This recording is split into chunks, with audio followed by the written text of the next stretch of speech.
And love is like literally the inflection point that allows this to happen, which actually makes sense if you think about human consciousness. And there's a lot of it, more speculative quantum theory that says that that kind of stuff's happening all the time anyway, and that human consciousness uses that as its own form of language. I think what is theoretical dreaming, theorist John Lennon kind of come up with that, right?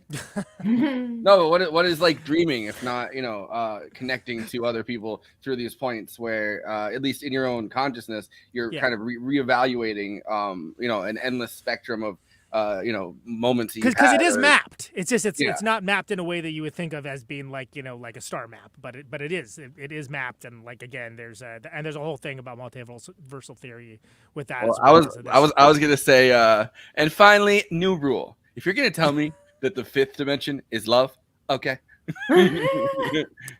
But let's just do a reset here. You're a Holy Motown crap, band, dude! Okay, holy crap, that was amazing. Like that's like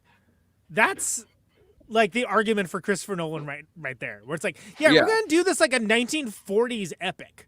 We're gonna build the thing, which is like what? And they won the Academy Award and BAFTA for Best Visual Effects, and you can see like, wow, very much so. Somebody in the comments, Abby Garside said, "Theme park ride now, please." And I am also like, strap me in. I want to go to that. It was so grandiose. I really like when it clicks in his brain, and then he starts going through the like the actual continuum of it, like the endless versions of her room as moments in time, and he's like, I get it, and he's like, but you can tell like he lets himself go at that moment, and it's almost like Matthew McConaughey himself is like in this moment of realization, and he's like, take me through this fucking this box that you designed. Well, he's got a good approach too, and this you show this in the earlier clip, Forrest, of like. He's like, well, you tell me what it means, man. Like, and it was just like, oh no, that's great, because that way he doesn't have to like explain these advanced theories. He just gets to like, I do joke about the like takes ketamine, but he is the kind of person who is connecting to that kind of information on his daily. So when you say to an actor, in the scene, I need you to draw from things in your life. This is a really rich person for a scene that is peculiar and could be so stale, and it is the crux of our movie. Wrong. No, you're totally right. Like if you get the wrong actor in there, like be bad. I mean, just imagine Tom Cruise. Yeah, he'd do the wire work well, but yes. Well, Matthew McConaughey's body language throughout this whole movie and throughout his whole he's very like a lot of like his tensions, right? His moment of tension. He's always doing like the football coach squat, and he's doing that as he's trying to get his daughter's attention. Like he's like kind of leaning over like this. He's like, come on, like trying to do that. It's this like frantic, frenetic moment of tension, and then the second he lets that go, and he's able to just kind of be like, wait a second, I get it. This is an endless continuum of space and time coming together to a physical dimension. You're like, it fully releases the tension. I think that I think that's why I appreciated it so much, because it's like, oh, my guy's flying now. Like, and this movie starts like 45 minutes of blight, but then it's 2 hours of like, it's so tense, and that's the first time you're actually safe. Yeah, you're right, because it's like, I mean, talk about a theme park ride, right? Like it's a total roller coaster for like the entire time before, and then you're just like, oh, okay. and there's also like complete story arcs that in the movie too. So like which is kind of nice, because it makes the time seem to go by, because like each problem becomes its own little story arc, and it does actually build up to something, which is nice. Well, and each of those worlds is like a completely different story. Like, I mean, and you could make a movie out of the entire, like she crashes on that wave planet, but like there's so many questions you could have about that wave planet. And is there some kind of technology that if they were ready for something like that, they could have harnessed or something? And I mean, not could Matthew McConaughey have pulled out a surfboard? they get the fucking Ocean Gate guy to build the Titan, but for that planet. But then there's the whole thing about Matt Damon's been in space for like a really long time by himself, and the isolation of that. Like he doesn't have to deal with. Well, he hasn't had the benefit of what Matthew McConaughey and Anne Hathaway and the old guy they left behind, and and the guy that got taken by the waves. Like they all have a sense of community. They're all talking. It's not even just one and two people, right? Like it's all of them together. He hasn't had that, and he's stranded on this fucking ice planet and not willing to just let his fucking resources dry up. He killed his robot friend. Yeah. Well, that robot friend probably got really annoying. Like that's the one person you talk to, and Hal very much, Is it Ren and Stimpy that first said space madness? Space madness. Yeah. It's a real thing, though. It is. But Matt Damon, as the villain in that, is still a sympathetic character for the fact that he's been in that isolation, right? Like he's not acting from an irrational place. He's acting from a place of self-preservation. And you can assume that, he's probably kind of a dick because he knew the entire time that, they were going to be stuck out there and they were going to have to spread their seed on a new planet or whatever. But that was always the purpose of it. But he's not like an evil character. He's a character acting in self-preservation. We just want Matthew McConaughey to survive. Well, I think that's the whole story of us as a humanity. Yes. We wind up on another planet. We'll probably kill something to be there, and we'll do it exactly the way that Matt Damon did it. We won't really want to look. We'll turn away. We'll equivocate, but we will still try to do it, and we're actively doing it right now. Yeah. I just got to say, too, that if you would have, told me 20 years ago that Matt McConaughey was as good of a was as good of a dramatic actor as he's become, I wouldn't be shocked, because he's pretty much ravaged his body in that very method actor way.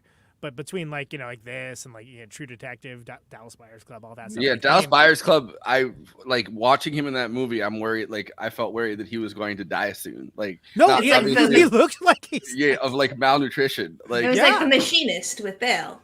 Yeah. You're I'm worried. To the point that's no, you're literally risking your health for this role and to basically prove that you're. I got it. To play this role, man. I got AIDS. What can I tell you? When it's because he wanted to be known as something more than just the pretty himbo. Yeah, he needed the reconnaissance. Yeah, it's pretty astounding, and it's something that not everyone would do. Be hey, that's a good beat. Yeah, well, when you think of Nolan, you think of Guy Pearce. That casting choice in Memento makes sense. But then you're McConaughey? I'm not sure. I don't know. He works with Matt Damon a lot, and I appreciate that he's got Matt Damon into some positions. I think this movie specifically, Matt Damon kind of playing an asshole. That's not the lead character. That's whatever. Is acting fully in self-preservation as this guy stranded in space. That's a role that I don't think a lot of directors would have the confidence to put Matt Damon in, because he's kind of a leading. I guess it stars. He's more of a leading man, dude. Yeah, for sure. Yeah. Well, and that's how we end up getting stuck with the same 20 people playing the same roles over and over again. Well, now I guess they just know that they can strand Matt Damon in space. He's getting typecast. Yeah, it's his Sean Bean thing. He's going to die at the end of every film. Well, just put Matt Damon. Is somebody stranded in space? Somebody stranded in space. They're giving him a role. They're listen, we need a middle-aged father. He's gonna, he's really smart, and he's like, oh, so this role is not in space. Oh, we forgot to tell you. Halfway through the movie, you get stranded in space. Yeah, exactly. Yeah. Okay, downsizing. You're going to be really small, but we're going to strand you in inner space. No, but it's Ben Affleck that rescues you, and he's like, you know what? I'm in. Ben Affleck's going to rescue me. Don't worry, it's a zoo on Mars. I love the Tesseract. I love the representation of it. I'm still completely blown away. That's all physical effects, but it works. It's insane to do it that way, but I'm glad he did. And that's risky. It's risky to do that, and you have to trust your people when you're have a vision, and your vision is literally no, we're gonna make this thing that does not exist within traditional space. Because if Spielberg did it, would have came out it would have been all CG'd, and it would have looked like something Steve Ditko would have drew back in the '60s for Doctor Strange. Right. So a little bit like AI, the film that Spielberg did wind up making. Yeah. It's also it's kind of fascinating to me. it's kind of fascinating to me that like a couple years later, Marvel has the they had the Tesseract as one of like the Infinity Stone things where she's like living in there because they had to sacrifice her or whatever. Completely Which different. They just didn't want to call it the Cosmic Cube too. Yeah, like because Cosmic Cube is like what? But I'm like I can't remember the Tesseract. Come on, give me the Cosmic Cube any day. Basically, like a cooler Tesseract is like any kind of higher form of technology word. Is that the agreed upon? It's just kind of it's a cube. It's a cube like that. I guess when you're using they chickened out of calling it the Cosmic Cube. No, I mean the word Tesseract outside of that. I think it just means like higher form of technology. So like. It's sort of like it's a MacGuffin, right? Do you know, I worry to make fun of things because I made fun of unobtainium, but then I found out that it's really what scientists call things, and I'm like, fuck me. Yeah, scientists are nerds. Somehow worse. Seriously, are absolutely dweebs. I love my scientist friends. Don't get me wrong. Shout out to them because, if you're trying to do something creative, you can call them up and be like, hey, I'm trying to write this book where the spaceship does this maneuver like this, like fighter pilots would. And they'd be like, you can't do that because it's in space. Like, no. It's for Star Trek. And they'd be like, give us 24 hours. We will explain to you how it's done. And that's just how scientists are, which is fantastic. If you're doing it for the creative process and you let them know and they're just like, okay, yeah, we'll figure it out for you. Well, so this is it was answered in the comments, but for the audio listeners, it's a 4D cube, and I was waiting for Andy to finish before saying that. But but what I love is if you look up just Tesseract, people also ask, what is so special about a Tesseract? Which I think is hilarious because that's the internet right there. Well, speaking of the scientist part of it, this is the clip of Kip Thorne. This is the clip of Kip Thorne talking about whether time travel is possible. I kind of like went into a rabbit hole of watching videos of him talking about like relativity and whether time travel is possible and black holes and wormholes and like the difference. There's like a lifetime of work of him talking about this stuff. Mm-hmm.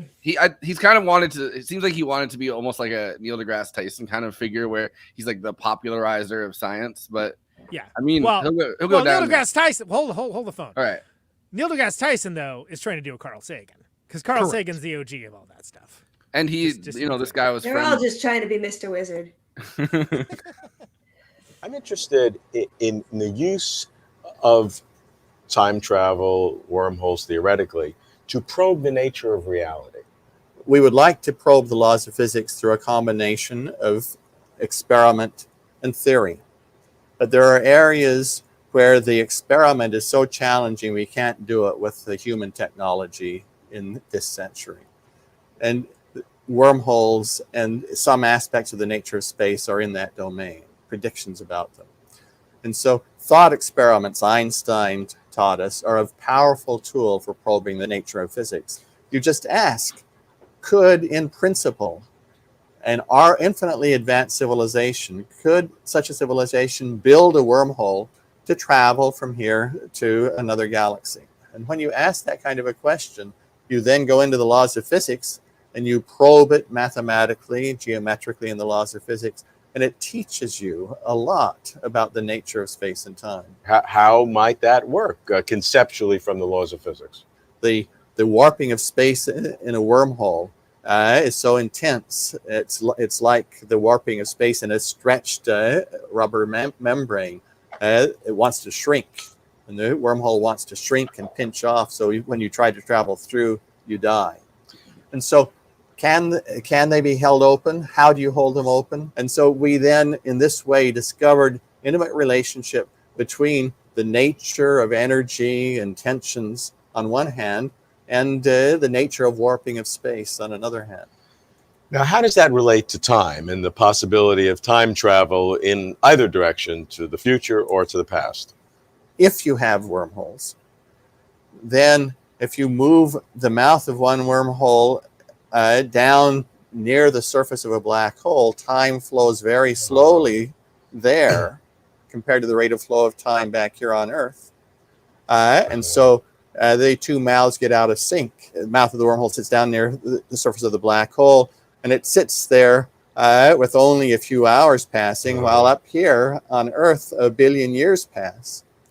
And so we on Earth can then go down through the wormhole and can come out near the surface of the black hole 1 billion years earlier, we can then come out and go back up into the external universe 1 billion years earlier than we went down. So if you have wormholes, there's a natural way to make a time machine. So this was wonderful when my students and I discovered this. I was very excited.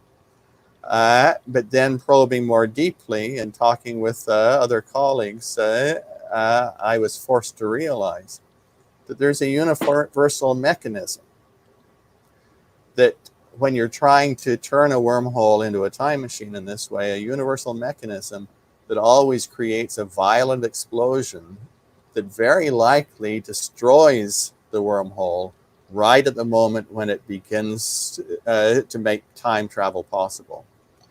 And so time machines, if you try to create them, appear to self-destruct.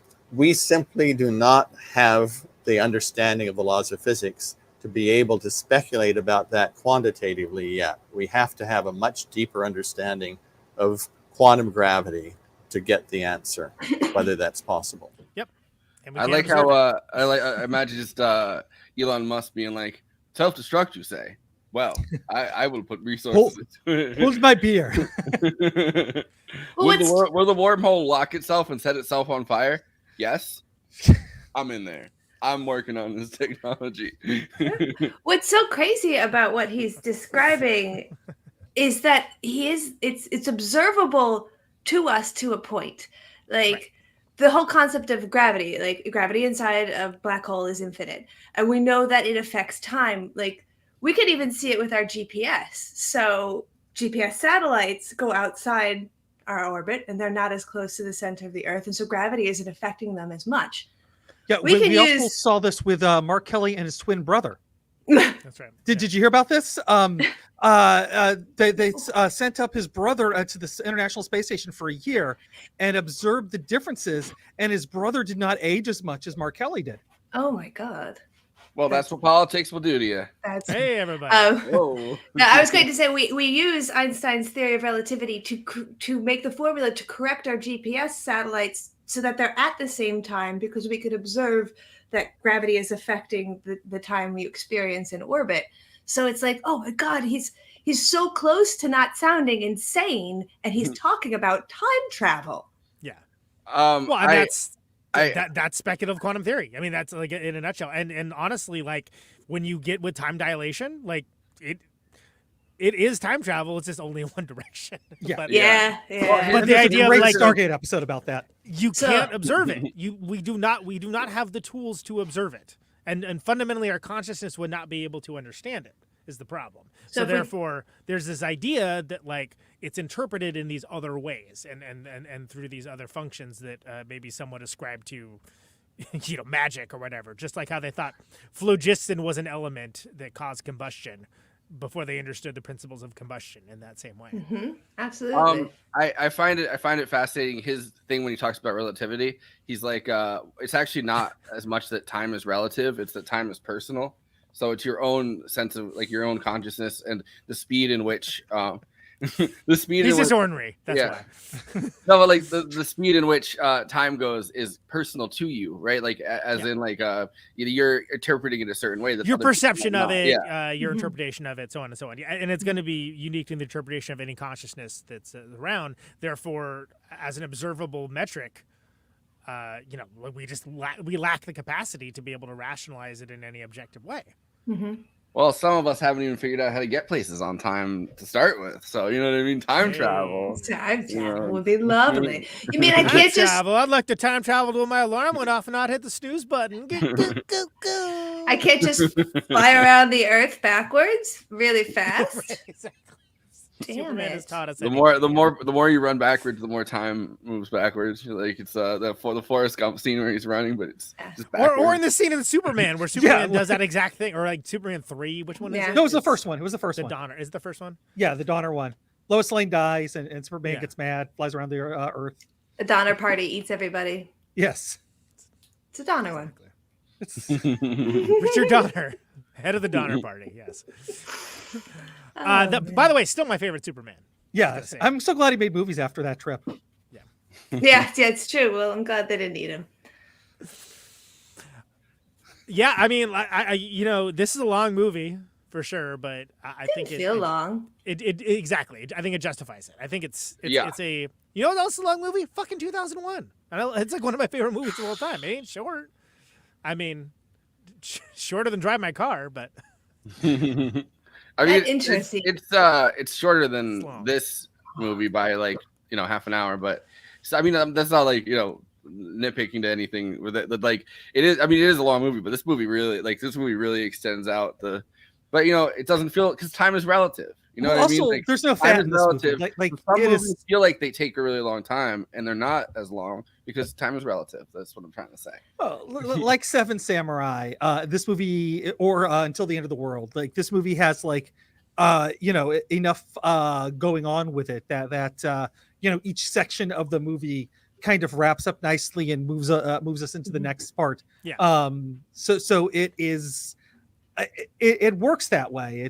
There's a flow to it that makes you there's no lag, there's no fat, there's no like if they actually took the time to explain the blight, that would have completely destroyed this movie.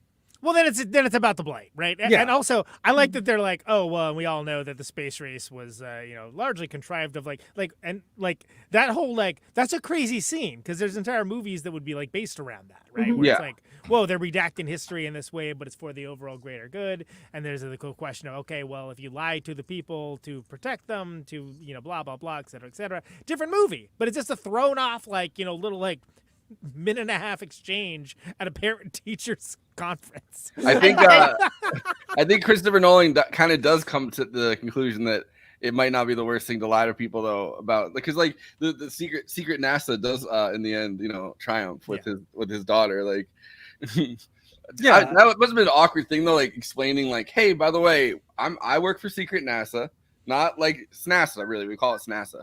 I work for secret NASA, and the moon landing did happen. And actually, we have like 20 minutes. We have to get onto this other planet. All like as many of us as we can. We have to leave. And they're like, wait, we did land on the moon. And she's like, there's no time to discuss that whole thing. There's literally no time to explain. Just get in the capsule. Even at the beginning, when they find secret NASA, he's like, we're the best kept secret. How'd you find us? And then they go and show him the rest of the lab. There's like 125 people who administratively work in that building. Yeah. Like, how do we find you? There's a town that works here. It's a mountain. It's a mountain. It's the same mountain that they filmed Stargate in. There it is. Yeah, no, it's and the weird thing is the president in Stargate, the guy who's the president of the United States, is in space, in secret NASA in this movie. It's weird, but I digress about Stargate.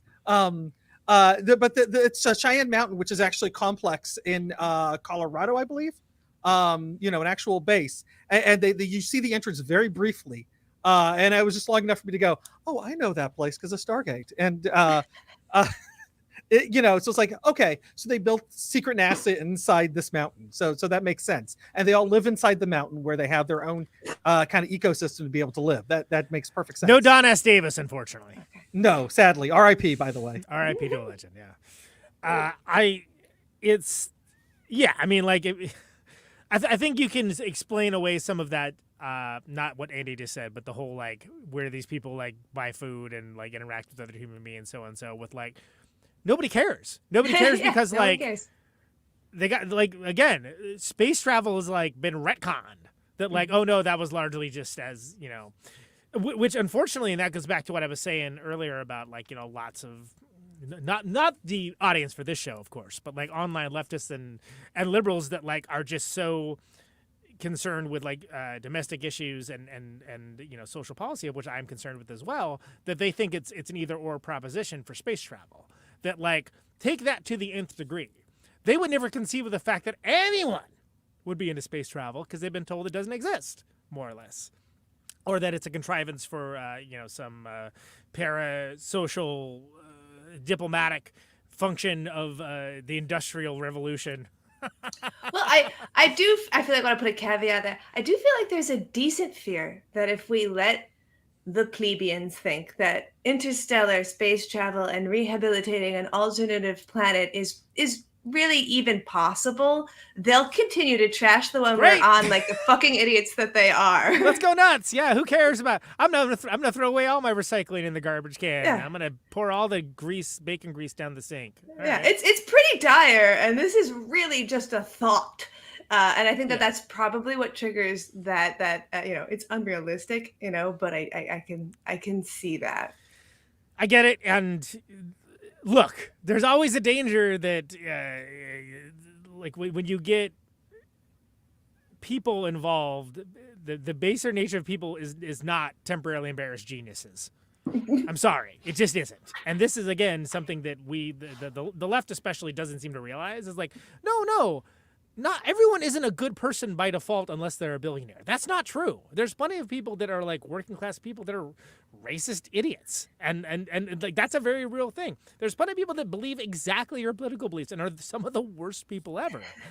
And so, in that same token, if you look at like things from a pure altruism perspective, and like what I suppose is like a futurist philosophy, what do you tell the populace?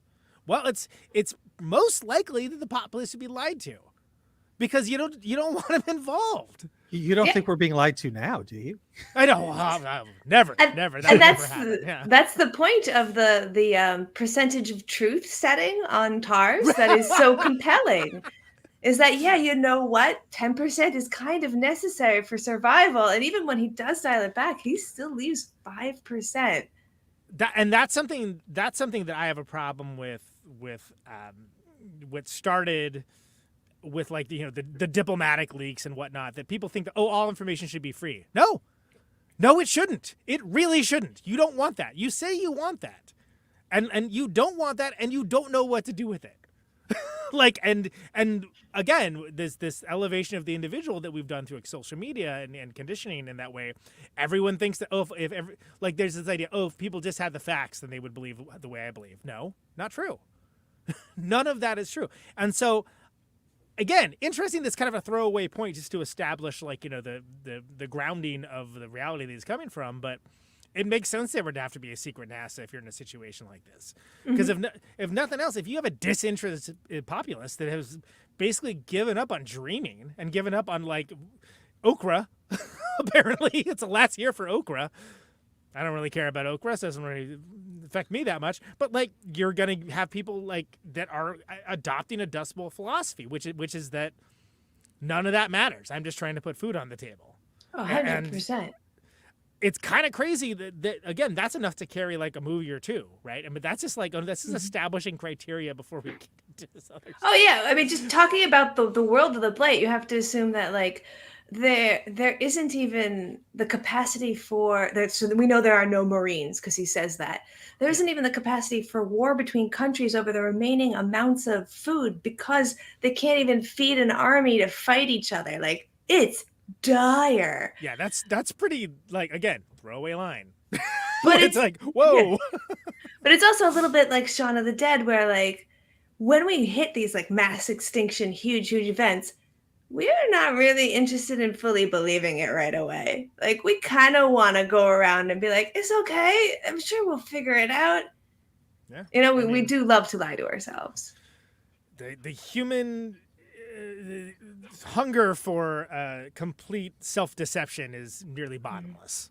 Yeah, but I think that's why, like Andy, you said it, there's these little tiny stories that could be their own things, but they wind up just fitting into this, and it makes the movie have beats that feel complete. So 2 hours and 45 minutes feels like I read Skeleton Crew. I got a bunch of little stories and I'm full. Versus like a Marvel movie where I'm like, oh my God, will they get the whatever the fuck and kill whoever the hell already?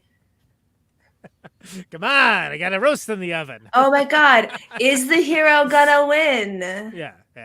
No, it's one of the reasons why this film works a lot. And again, this is anything heady and long with a lot of details. Oh, we're worked multiple viewings. It actually does reward multiple viewings though, because once you know kind of where it's all going, then you're like, I think there's a reasonable take on first viewing, like, oh, it's aliens, they're coming to help, help the humans, or it's future, like whatever. There's a bunch of conclusions that you could reach to be perfectly reasonable. Where you're like, oh, maybe it's just a ghost, or even I'm sure somebody somewhere has thought. And it's and just then, love. But then when you see like the parallax view of it, where you're like, no, from over here, from the end of the movie, from where you're at the first movie, it's not just a journey in distance; it's a journey in emotion. It's a journey of just found knowledge, really, and that's what makes it. Because that's what this is ultimately. This is it's grounded in emotion, but this is the good side of that frontier spirit, which is not to say just like the colonization aspect of it, which again is there's a whole and also it's a bit like what science is like science is actually like understanding stuff. Like you don't understand how this book fell down, and this movie basically goes through and explains to you how the book falls down. But you start at square one, kind of, when you have to like leave Earth to go to a different planet too. Like you're. But but the thing is though, is it's like our understanding at the like first time through watching it, you do think it's a ghost. You do think, or if you even think about it at all, because they keep it. It's an unexplained phenomenon. You have to go through however you deal with unexplained. I never thought it was a ghost. It would have been real weird if it was a ghost. I'm just saying. It's my dead pet. The blight Phil. It's my wife. My wife is back, and she's communicating to us through books and sand. Well, and I think that there's also it's hard to parse out like what is an intentional thing and what is like just kind of an unexplained phenomenon with no real answer to it. So like just the word stay, right? Like you could just be kind of like leaving out the door and think you talking about humanity, or are you talking about there's a lot of ways you can interpret that. Well, and also like even the decision whether to interpret it, right? Like you could be like, well, this is just a coincidence. Like a lot of science is determining what is a coincidence and what isn't, or like what is an unexplained phenomenon that's going to remain unexplained and what isn't, right? Like because it could just be a pattern that something falls into, and it could be like stuck in a gravity field of some kind, and that's how it happens. But it's not. It's intentional. And I think that that's kind of a fascinating like realization at the end. It's like, yeah, all right, like that was an intentional message that he's trying to send to his daughter, and in this moment, and then we're like, well, it's the uncertainty principle, right? Like so, and it's look, I know it's necessary for a Breaking Bad reference to be jumped immediately, but it's a Heisenberg effect, where it's the act of absorbing something changes it, and that's this is very well illustrated here. Like literally. Matthew McConaughey was the one who knocked. I get it. Yeah. It also reminds me of the Carl Sagan concept of that magic is just science that's not yet been explained. Yes. Which is often like paraphrased on Star Trek too. Like you'll see that a lot where they, dealing with a species that doesn't understand technology. It's often paraphrased by me too. Yes. Yeah, because Neutron is not just your surname. Exactly. By the way, this movie had Miller's Planet. They kept talking about that was the one with the wave. They're like, oh, Miller's Planet, and then they're like, it's next to a neutron star, and I was like, and then they're trying to get off the world. Like this movie does feel like it's tailored to the show's last name. Secret messages. And there were oaks all over that last planet. No. And I do love that last world. You mean? Yeah. I do love how they used the Tesseract to address the time paradox of the message stay, which is, if he sends himself the message stay and he stays, he cannot send himself the message stay. Right. But then he also sends himself the go message, because once you're in the fourth dimension, it's not like he's going back in time. It's like time isn't a fucking thing. It's like, it's already happened. It's already how happened. did you time travel without making me upset? Time is a physical reality. But right? you also are going through his emotional journey too. So. Like he's trying to, it's like the steps of acceptance. He's angry about it and is coming to terms with it. You see this process while he's in the Tesseract, like getting it, and then he starts asking for information from Tar. Lydia Tar. Yeah, I need you to help me. I need you to help me compose a message. I know you're good at composing things. How I conduct this, sand? Crossover no one expected. Yes, yeah. Well, they should have, because my name on here is Lydia Tars, and I am an advocate. I am an ally. I'm a Lydia Tar ally. I really enjoyed Tars the robot. I mean, in the classic paranoid android Marvin spectrum, he was genuinely funny, and that could have been really, like, if you take a look at the Black Hole, the Bob character, the Vincent character, not quite as funny, but trying. They did a really good job with what could have been a throwaway character. Well, if you get down to 20%, you're not gonna like their jokes. They're like, "Oh, my wife, my wife, a robot. You're not even married. She couldn't fly a ship worth anything. She crashed it. Oh, it goes straight to the Catskill setting, and it's downhill." Exactly. Try the field. I also like that it's clear that 2001: A Space Odyssey exists as a movie in this universe because he makes the joke. Makes the Hal joke. Yeah.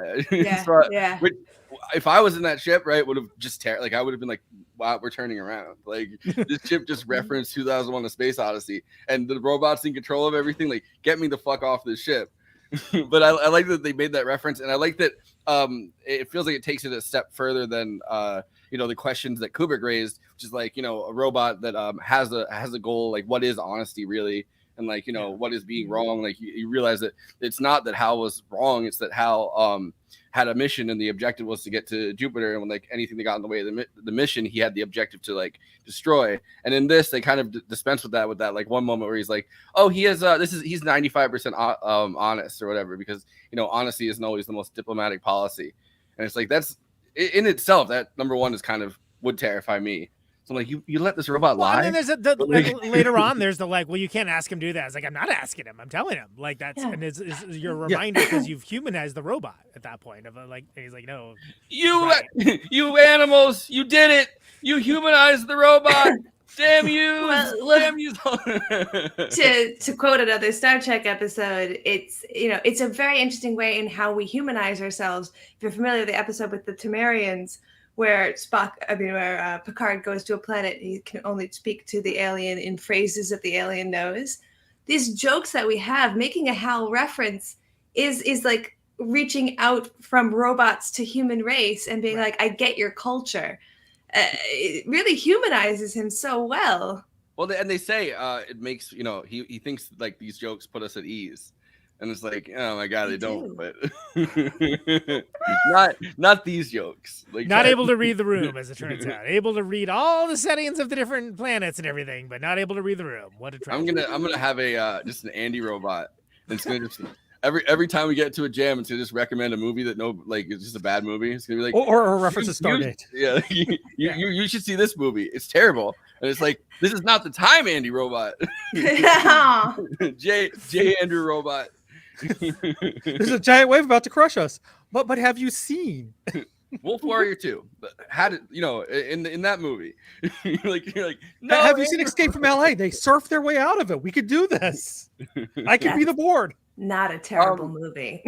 The Tesseract design also reminded me when Andy and I went to New York City, we were walking through the movie drome or the cinema drome thing that they had at this museum, and it shot all the images from like different movies and stuff. It was like this huge like geodesic dome that had like that was shooting all the images from like the history of movie making, and it kind of reminded me of that kind of lighting design, because the entire thing was full of these these moving images, kind of. Yeah, absolutely. Geodesic domes rock, by the way. Yeah. Like, it's been a long time just chilling in there. Yeah. We met Matthew McConaughey. He gave us ketamine. We know exactly what it's like to go through a black hole now. No, but we did get arrested for playing the bongos naked. There you go. If you want to know black hole, you should meet my wife. Right back to that Catskill comedy. Yeah, exactly. Yep. That's this show's sweet spot, apparently. We doing one-liners or what? What are we doing here? Yeah. Cool. So Letterboxd, of course, is a social media site for film lovers to talk at, with, and to each other about the movies they love, maybe the movies that they didn't love, the movies that they were incredibly confused by and wrote entire treatises about, perhaps. And, of course, all of this is not just the Siskel's and Eberts of the world. It's bottom-up democracy. Everyone gets to have their say, and everyone gets to chime in all about it. Best expressed succinctly. Time dilation is definitely a factor here, folks. Keep it succinct. These are the Letterboxd one-liners for Interstellar. Did you guys know there's a ticking noise that plays faintly in the background, and every second that goes by is one day on Earth? Yeah, I did learn that from that letterbox. That's kind of a mind blower. I did notice that this time. That was I just feel like that was just a fun fact. That's less of a funny thing, but that's a very biggie fact. Like, if you don't know, now Yeah. you know. you know, watch it again. Is this what happens when you drink the Grimace shake? Yes. Yeah. Yeah, no, you get the blight. Yeah. That's how the blight started. Absolutely terrified of those stupid, creepy wall robots. Oh, unjust. I have I have like an air conditioner now that looks like that. Like it's like this big bulky cylindrical thing. You need to see the design for Maximilian, the robot in Black Hole. That is a scary robot. That's a scary robot. I agree. Truly, it is every boy's dream to abandon his family and traverse the galaxies with Anna Hathaway and a sarcastic robot. This is true. That's Hitchhiker's Guide to the Galaxy, really. It really is. Anne Hathaway's the Zathway Beeblebrox. Exactly. It was who was it in the what was it, what's her adorable chick? What was her Zoe Deschanel. Zoe Deschanel. Zoe Deschanel. Deschanel, yeah. Deschanel? That's I I've don't never know. heard anyone Checks notes. pronounce Of the Shonels. Deschanel? Deschanel? Well, I've never heard it said out loud before. Swag robot. True. it. True. See, you got As they say, no cap. Yeah, you get the wide swath of opinions on robots. And, Swag, no, it's swag level 110. Yeah, that's cranked up all the way. Dial's busted. Typical man, leaving the female astronaut to raise the future of humanity on her own while he goes off to party in a black hole. And Yeah, pretend yeah. like he was the big martyr for letting himself go. Yo, they dunk on him so hard when he's like, wow, you guys named this whole center after me, and I know. we just all start laughing, and they're like, no, not you, Not your the daughter. We By found the you way- floating in space. Yeah, but That's they also kind of demean him when they do that. Like they're like it's your daughter, but she said that you kind of helped out, like you were Right, yeah. It's totally like a fake praise. Damn it. It's like, okay, Grandpa, you know. Yeah, all right, sure. I bet she like Sure, started a Grandpa. myth. She started a myth about herself. She's like, yeah, my dad was just some fucking hick farmer. I actually did the work. My dad was just some guy that really liked farming, and I hope he's out there. By the way, that's my letterbox friend Jason Lee. He's does a thing called Postcards from Hobbs End. He's a very awesome dude. So Not to be confused with the skateboarding actor. not to be confused with the skateboarding actor at all. No, they're very different people. All right. If people were like not believing the old lady that she came up with this through, love from her father across time, he just showed up and he's 30. I really feel like that seals the deal on did she or didn't she? Yeah. I think, but think about legend making, right? People aren't thinking that hard about it.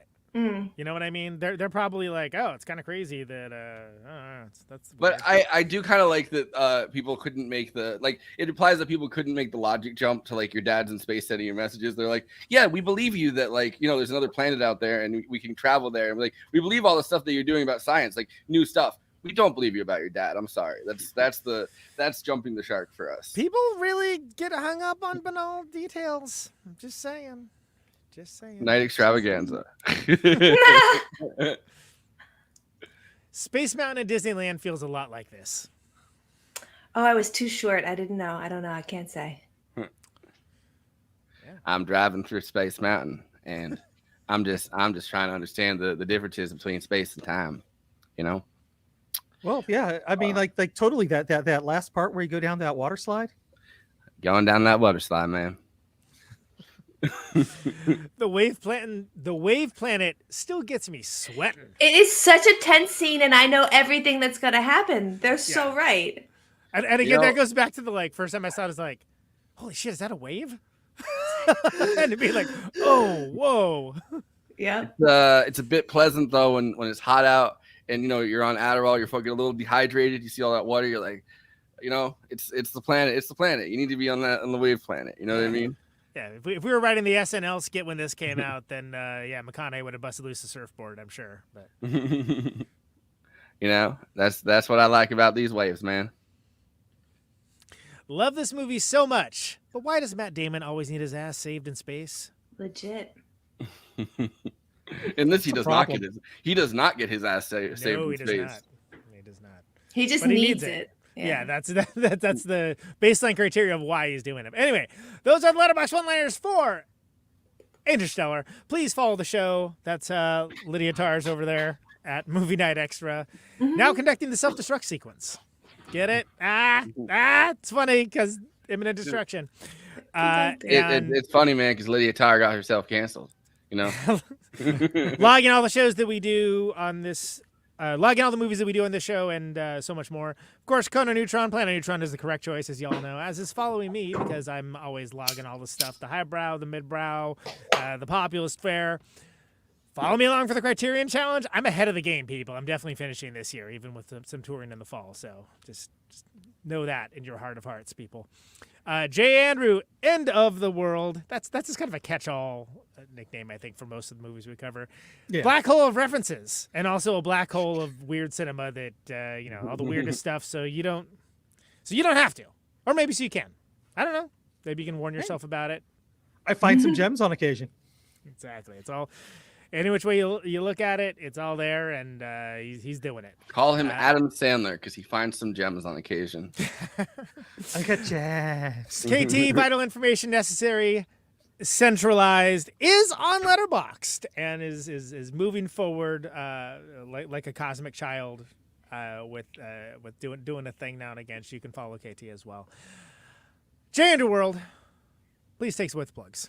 All right, you're watching us on YouTube right now, so please do those YouTube things: like, comment, subscribe, hit that different bell. Jason Lee. I said so it was a different Jason Lee. Yeah. Hit that bell, please, so you can find out when we're doing when new videos are coming out, when we're going live, and all that kind of stuff. Hit that bell, man. The big ask for us is to watch the video to the end. That allows you get the short-term benefit of hearing a great Conan Neutron song. But we get the added benefit of allowing other movie fans to find our content. So, please support us in that small way. Even if you want to, mute it and put the thing at the bottom of the window at the bottom of the screen and do other stuff, I don't care. Just keep it going. Watch it to the end. Yeah, it's up to you. It's up to you. Just please watch it to the end. Leave us on for your dogs and cats. They get lonely. They love us. Yes. I love it. Yeah, we just discovered the bird. You're not channel. ready for it, but your pets are gonna love it. We are on social media. You can find us on Facebook, Instagram, Twitter, and now Blue Sky. So please, if I'm sorry to all the targeted minority groups that I used a second invite to Blue Sky. You couldn't get off Twitter. I'm sorry. I had to make a podcast one. I'm sure it'll get backlash somewhere because everyone's like, "Oh, don't use it for your, for a second account." It wasn't my invite. I didn't use my own invite. I gave my invite to Conan. Wait. Finally, someone remembered the Neutron. But I did use Christina's invite to make a Blue Sky for the podcast. Follow us on there. That's a long story to say follow us on that thing if you're on it. Yeah. If you're on there, find us there. And if not, maybe are we on Threads? I don't know. I'll do better next time. Not yet. I'm on Thread. The nice thing about Threads is that you can find your friends easy because it's all connected with Facebook and Instagram. The bad thing about Threads is literally everything else. But yes, correct. Yeah. I joined and I was immediately followed by Cat Turd. The first post that I saw on Threads was fucking Chris D'Elia being like, "Hey guys," and I was like, "Oh, this sucks." Don't worry, Stevie. I'm not on Blue Sky. My following list is not the list that Chris D'Elia should be on. He should be on the sex offender list. But if you like that take and you want more of that, we have a Patreon. You can access after parties where we're constantly saying things like that. And we're constantly talking about Chris D'Elia, man. What can you say? Yeah. All right. Exclusive Chris D'Elia content. I don't even know if I want to be on that. This is going better than the one where I just started doing a Mario voice and couldn't stop. That wasn't even on the after party. That was on the main show. I know. And it went on for so long. It comes back around. It gets funny again. It did, but I was like, I can't imagine what people actually coming to hear about Escape from New York are thinking about this. But yeah, please follow us. I need to escape from this stream. Like the escape from the bit, but Yeah, button wasn't well, working. you know, I'm trying to escape from this tangent so we can talk about our Patreon. But We're on tangents at Movie Night Extravaganza. Oh, we sure are. Yo, we're real close to getting a new social media site called like Tangents. Like I feel like that's a good name for that'd one. be great. Yeah. This is for the stuff that you think, should I post this on Twitter? And you're like, yeah, this is, tangents. Tangents. Yeah. There we It's go. for kids. So Conan, you just had Yes. Rick Pelletier and Jay Ryan from the Six Fingered Satellite. Did you say from the Six Finger Satellites? Oh, we got Rick Pelletier and Jay Ryan from the Six Finger Satellites coming up next. Yeah, no, it was a great episode. Those guys are, if you're into that kind of music, legendary fellas. Providence, Rhode Island. There's a reissue of Pigeon's Most Popular Bird on Sub Pop. It's a great episode, very in depth. If you're remotely into that band or even like heard about them, thank you, Stevie. Stevie's giving me props. I got to put that on the screen. Then you should check it out. And if you're not, then you probably don't care about literally any of the things we just talked about. But that's only some of the entertainment that you can expect to find when you tune into Conan the Trash Photographer. Yeah, because you're going to have M. Martin from Coordinated Suicides in Pink City coming on this week. That's true. That is absolutely true, and that should be a good one. Also, Caryatids, who are I just saw them with Porcelain recently, new band. Very good. He's consistently good. Good. All right. Well, it sounds like it's going to be a lot of fun. And if you want to support that, Conan also has a Patreon. Yep. So you can $1 a month, and you get early access to the episodes. That's right. And we're on all the different social medias. I've never standardized the username, so figure it out. Oh, not on Blue Sky, I guess, but all the rest of them. Yeah, Mastodon. Mastodon also has that extra. Yeah, exactly. Whatever. We don't talk about Mastodon. It's the disused Linux of social media, unfortunately. Peace and love. But you have a show coming up with Rick Valentine of Poster Children. Poster Children, which Rick Valentine will be our guest next week. So kind of a big deal. For After Hours, yeah. Yes. Poster Children are an incredible band, and we're playing with them in Milwaukee on Saturday, and that should be an incredible show. So anyone remotely in the area, hopefully already knows about it, but go see that. That should be a good one. It's also going to be one of our only Milwaukee shows this year. And then we have 2 shows. We have Columbus, Cincinnati, and Louisville next week, and then Madison, I think, the week after that. That's all I can. I got a tour to announce in the fall, but still can't say anything. So sorry. It's okay. You'll be able to announce it when you can announce it. But if you can't wait, it's a teaser. If you can't wait for to see Conan, why not go to Neutron Friends on Bandcamp.com and get yourself some actual music? Mm-hmm. Please do so. Bro. Yeah, was it $26 for everything? Is that yeah, you can get the whole digital discography, which is there's a crazy amount of music there. That's 4 records? 4 records? Well, 3 full lengths, a singles collection, 2 EPs, something like that. It's a lot. It's good value. Good value. Yeah. It's very well worth it. You gotta have a 5th CD that's just like your thoughts. It's just like a recording that you carry around with you. You're like, today I thought about, and it's like wow, I got all these CDs, but like Conan's thoughts. That's wild. That's a wild record. It's the bonus CD. Get that spoken word, Emmy. Exactly. For people that don't hear me talk enough on the podcast or this podcast. He started talking about quantum gravity. I think maybe they're doing Interstellar. I don't know. Look, if I thought it would get more patrons, I'll talk about that all day long. It's fine. I don't mind. I've done that for free. Usually to drunk people. Hey, drunk people. You want to talk about astrophysics? I'm not even kidding. No, hey, I've had my fair share of drinks with, scientists, but, that's just how I've rolled. I've lived a blessed life. I'm a good Christian man, so I don't believe in science. If a scientist walks up to me, I'm saying the only science I need is my Lord and Savior Jesus Christ. Mike Patton did make a CD of him just making weird noises. It's true, and people bought it. Wait, you can do that?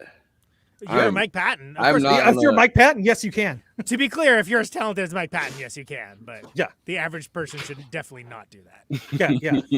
And if you don't know who Mike Patton is necessarily, he was in Faith No More. Yeah, like that's what. Oh, he's not the guy from Police Academy. That's Michael Winslow. The peeps, the sweeps, and the creeps. Like good noise making. Yeah. No, but I wonder if they hang out with each other. That would be amazing. They should do a duet album together, just making voices. You heard it here first, guys. Them and I mean, Bring them he's together. but them and the Scatman. Oh yeah, the Scatman. Yeah, like that guy's. Well, he passed away, unfortunately. Yeah. That's a crazy story, though. Like, Yeah. Yeah. Anyways, but Christina is not here. I do want to say, buy her coffee. Go to kofi.com/cosmopolitics CoffeeBrown.net. give her buy her coffee or catch her on Twitch when she's next online. So follow her there at Cosmopolitics. And of course, KT, you had some plugs that I don't know about. Just secret plugs. No, secret plugs. It's like NASA. Yes. Conan Neutron and the secret plugs. Conan Neutron and the secret plugs. Yes, exactly. Oh man, Why did Like, the that's chat his not butt get plug that collection. one? That's Jesus. No, I do want to again plug that I will be appearing in the Opinions May Vary podcast where I play Gansfield, the Russian villain, and one of the true crime podcast hosts, and that's the Starwell Foundation, and that's getting edited and will be coming out soon. But I also wanted to plug that I am working with people to bring a haunted house to New York City for its second year in the old Ripley's Believe It or Not building. This is called Terror Haunt. So if you go on Instagram at Terror Haunt, you can see finished up our casting. You can see some of the themes for this year, but it's going to be a really fun haunted house you can visit. very cool. All right. Oh, and I did also want to shout out to my brother who came to our live show and is in the chats again today. Hey, Nick. Fantastic. Yes, we speak your name, literally. Yes. And one last plug. My birthday is Friday. I've posted on social media an Amazon wish list. If you wanted to get me something, you can do it from there. Stargate box set. Yeah. Stargate box set on VHS. Yeah. Or if you want to join me the day before my birthday, one of my favorite bands, The Fawns, is doing a free show in Northampton. So come to that. You don't have to pay any money. Show starts at 6, and I'd love to see you there. And maybe we could do something afterwards. So please come join me. Have fun. Well, KT, do you have some final thoughts? Final thoughts. You know what? I had a really stoned but appropriate thought earlier today. I was looking at a Papasan chair, and I realized that I think I have almost experienced singularity. If you've ever sat in a Papasan chair and then had somebody else try and sit in the chair with you, you both got pushed to the exact same point. And I feel like that's my final thought. That's what that song by Kevin Federline was about, right? Sure. Conan. Don't humor him. Conan, do you have some final thoughts? Yes, Hal. Yes, I do. I look. I think you have to be bought into the idea that humanity should endure, and the frontier mentality is a narrative function. But I think this is a very richly shot and focused film that's very ambitious. Some of the things that I felt were flawed the first time around didn't bother me at all this time. The whole thing, very daringly inscrutable and exceptionally complex. But knowing the answers isn't the point. It's all about the vistas. The incredible visuals, the production design, big ideas, the soaring sense of scale, it all works for me. I think it's very engrossing. I think the performances are great. And it, as I said before, definitely rewards both the patient and repeat viewings. And is definitely worth a dip past the black hole to take advantage of the time dilation on that 169-minute runtime. I want to hear that comment, but given by Matthew McConaughey saying it's all about the vistas, man. Sometimes It's all about the vistas, man. that's why I drive my Lexus. As I say, I can see us in the commercial. Yeah, he's with my Lincoln. I don't do this because it was cool. I did it so I could see those vistas. Andy, do you have final thoughts? I do. My favorite thing about this movie is perspectives. Like our view of the universe is so limited because of our scope of time that we've been on this planet, and the fact that we can only see what is observable around us, and we can't zoom out to see the bigger picture. And this movie attempts to zoom out a little bit to try to show us that bigger picture of the universe, to see that cosmic cycle of life that we are a small part of, but we don't quite comprehend our little piece of it because we don't see the larger picture. That was very well said. I lost it. I lost it. I lost the Hal voice, but I still would prefer having Hal doing navigations to like fucking Siri or whatever. You know, I'm just saying. And that's I'm sure you can thought. set your Siri to be Hal. I would be shocked if you couldn't. Yeah. But that's my final thought. So not even about this movie. No, I like this movie a lot. I like my brain's kind of been jumping around in a million directions with thinking about it because it feels like we're so close to like, you know, climate apocalypse that kind of mirrors, because you don't know, like we don't know what the temperature rising is going to do to the, you know, to the earth as a whole. Like there's a million other possibilities of things that could have existed, like with natural disasters, with you know, just all kind of like fault lines opening up, like all that thing. Like it seems almost apocalyptic. So this movie kind of hits those same notes. And of course, the blight, you got to wear the masks all the time. People are going to be real pissed about that. Let me die from the dirt. Mask up. I wonder if there's like blight anti-maskers. Blight's not real. Blight's not real. Yeah. Like, Well, but you don't see them in the movie because they're all dead. I mean, there are people who are disavowing the landing on the moon. So yes, there are. Bill Gates bought up all the land, and somehow that's connected to us not being able to grow food no more. And he put something with dirt. I don't know. You know why? Blight's not real. Hunter Biden's laptop.